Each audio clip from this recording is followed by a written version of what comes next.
I would like to take note of yung last line niya. Sabi niya dito, sobrang daling ma-approve at ngayon, meron na siyang 11 credit cards pero hindi pa rin siya nag-resign.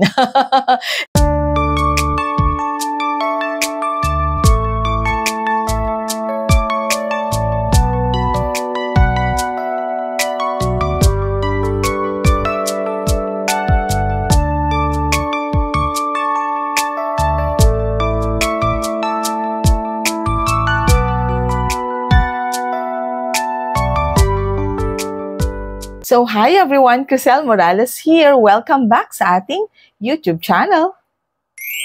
I am very much grateful because this is a wonderful day with another wonderful video. Another set of queries to tackle today, which I find very informative to every one of you, and not just you, but for me also.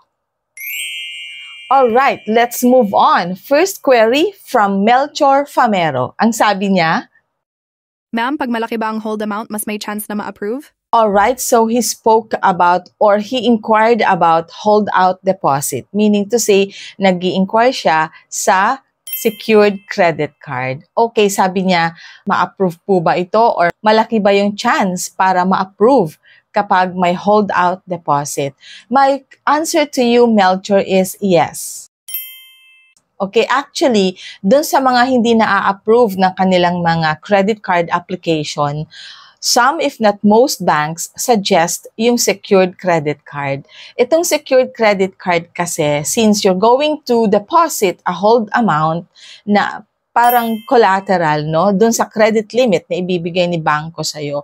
So, kumbaga, wala nang magiging problema or sakit ng ulo si bangko one way or the other kasi just in case na pumalya ka of paying your credit card bill, meron ka nang na-deposit na magiging collateral or kapalit ng credit limit na binigay ni bangko sa'yo. Kaya nga, kung minsan, binibigay ni bangko yung 70 to 80% of your holdout amount as your credit limit. Hindi naman dahil 50,000, halimbawa, yung dineposit mo, 50,000 na rin yung credit limit na ibibigay ni bangko sa'yo. Hindi, kung minsan mas mababa siya. Okay, bakit mas mababa? Kasi syempre, kapag pumalya ka sa payment mo, hindi lang naman yung credit limit na nagamit mo or yung credit card bill ang babayaran mo, including the penalties. At ang secured credit card kasi sinasuggest ng mga bangko kapag we fail in our credit card application kasi yung secured credit card din ang magandang simula dun sa mga mag-uumpisa pa lamang mag-build ng kanilang credit history and credit score. Alright? So, hindi naman palaging magiging secured credit card na lang yung credit card mo because once you have established a good credit history and a better credit score, may timeline din yan. And eventually, magiging regular credit card na rin siya.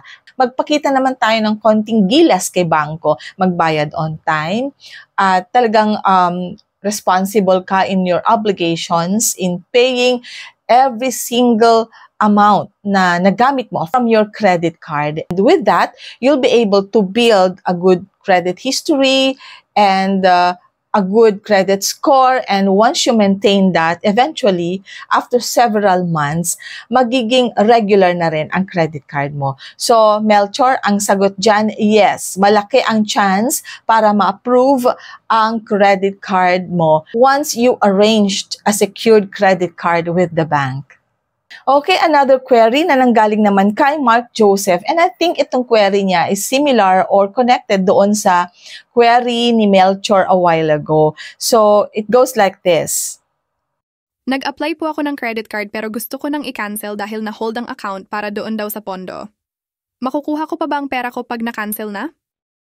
Alright, so Mark, kailangan klaro sa'yo or in-explain dapat ni bangko sa'yo ng maigi kung bakit ka nag-deposit ng certain amount na parang sinabing pondo. I think this is not just a pondo. This is a secured credit card. Probably, na they ask from you or they required from you para mabigyan ka ni bangko ng credit limit. So maybe you're not yet qualified in the credit card application, pero ito kasing secured credit card is another option. Katulad nung in-explain ko kanina, this is a good start for you to build a good credit history and a good credit score. So, itong pondo or itong hold amount, I believe so, no, na rin-require ni bangko sa'yo will stay there pero hindi naman siya mawawala until you established a good credit history and a good credit score. Meron niyang timeline and probably it runs from 8 to 12 months to test your credibility in paying and to test also kung ikaw ba responsible credit card holder, that you know how to pay your credit card bills on time. And once you fulfill all those na hinahanap ni bangko or rini-require ni bangko sa'yo, eventually, as what I've said a while ago, magiging regular credit card na rin yung credit card mo. Hindi na siya magiging secured credit card. And ipagpatuloy mo lang, not unless you are really decided to close your account. If that is the case, pwede mo nang kausapin si bangko with that regards and listen to what they explain to you. Kasi meron kayong agreement ni bangko tungkol doon sa secured credit card. But hindi kita pangungunahan, just go to the bank and then inquire more on closing your account. Magpa-assist sa customer service representative at sabihin mo na rin yung interest mo to close your credit card. There you go. Thank you so much, Mark. And of course, hindi ko kalilimutang i-shout out si Melchor kanina, yung unang nag-inquire sa atin, and si Mark Joseph. So, shout out sa inyong dalawa. Thank you so much for sending your questions or your queries.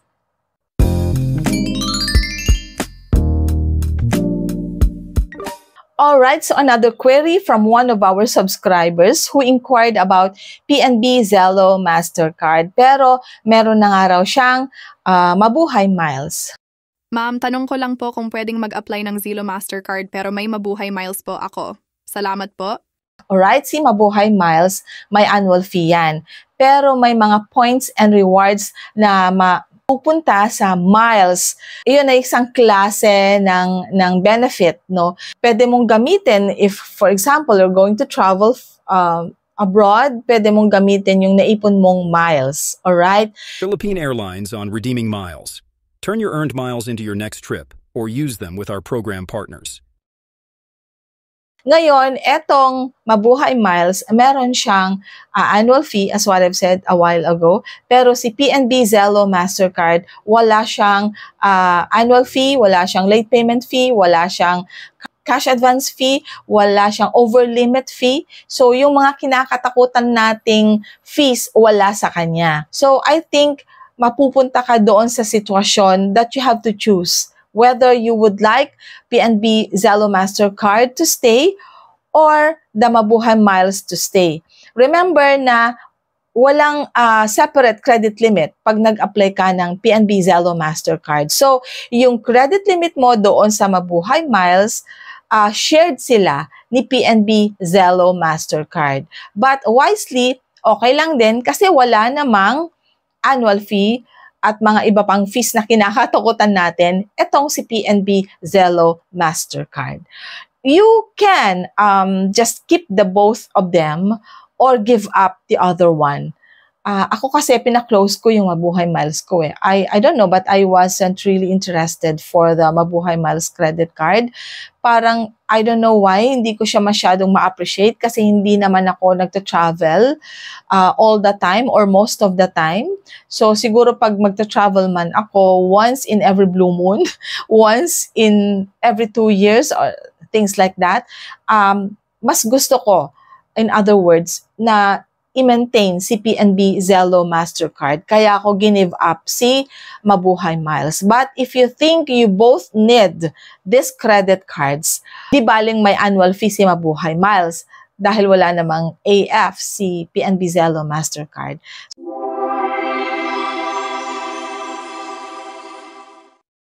Ako, when I was in that situation of choosing one from among the two. Pinili ko talaga yung PNB Zelle Mastercard. Sabi ko para ma-enjoy ko yon ng sobrang-sobra. Ang balance doon sa mga iba ko pang credit card na maraming fees.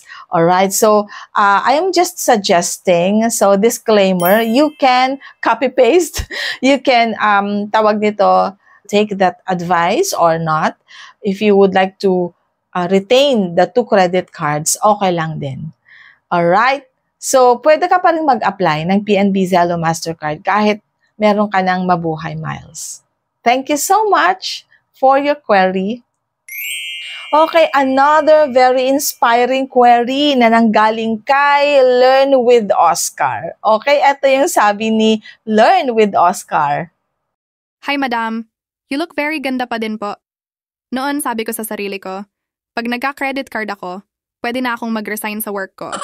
Pero now, I got 11 credit cards na po. Sobrang dali ma-approve pag may credit card ka na talaga. Nakakatuwa naman yung sinabi niya na, Hi, madam, you look very ganda pa din. Wow naman. Thank you so much for the appreciation. Nakaka-inspire naman talaga. And nakakatuwa rin yung sinabi niya na, sabi niya sa sarili niya, pag nagkaroon siya ng credit card, magre-resign na siya sa work. Ang akala yata niya, credit card spells his word. Pero hindi naman.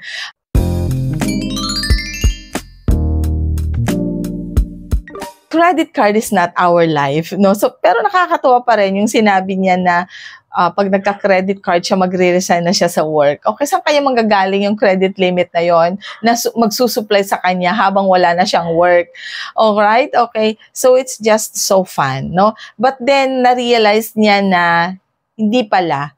At ngayon, meron na siyang 11 credit cards, pero hindi pa rin siya nag-resign. Hindi ba? Okay, kasi ang realization natin, wala naman kasi sa credit card ang buhay natin. So, hindi nabubuo ang future natin from the credit cards. Remember, credit limits within the credit card is a debt or utang kay bangko. So, kailangan natin magtrabaho. Huwag tayong magre-resign, di ba? Kasi nga, kailangan natin ng pera, ng fund to pay our credit card bills or our debt with the bank. So, there you go. Nakakatuwa naman yon, Learn with Oscar. And I had fun. At saka salamat for saying na very ganda pa din ako. Wow, nakaka-inspire naman. Mababaw lang kasing kaligayahan ko. Kaya tuwang-tuwa naman ako. Thank you so much. And I would like to take note of yung last line niya. Sabi niya dito, sobrang daling ma-approve pag may CC ka na talaga. Yes, that's right. Because if you had your first credit card and you were able to prove your credibility, you were able to establish a good credit history and a good credit score, once you applied for another credit card from another bank, madali na lang. Kapag maganda ang standing mo with your existing credit card. Can you recall if you have tried applying for another credit card from another bank? If it's your first time, sasabihin sa'yo, do you have an existing credit card? Yun kasi yung linyahan ng mga bangko sa website kapag mag-a-apply tayo. Do you have an existing credit card? At kapag ang sagot ay yes, they will investigate yung standing mo with your credit card. And usually, ang itatanong sa atin is the credit card number and the kind of credit card that you have. And dun sila magtatanong kung ano naman ang standing mo or ang history mo with your existing credit card. They will inquire, they will investigate, ask questions from the bank where you got your first credit card. And if they've proven na maganda naman ang standing mo with them, hindi sila magdadalawang isip to issue you a credit card. Kasi nga, alam nila na responsible kang credit card holder at hindi mo sila tatakbuhan o lolokohin. Kaya it's easy for them to approve you with one. And if you continue to be very responsible and talaga namang ikaw ay mapagkakatiwalaan, once you apply for another credit card from another bank, still madaling ma-approve. Kasi nga, ang basis nila is your history from the credit cards that you have. Kaya madali na lang talagang ma-approve. Alright, so there you go. Natapos tayo with some queries and I hope you were able to get some information na pwede na namang baunin natin in our everyday life journey, especially those who are planning to apply for a credit card.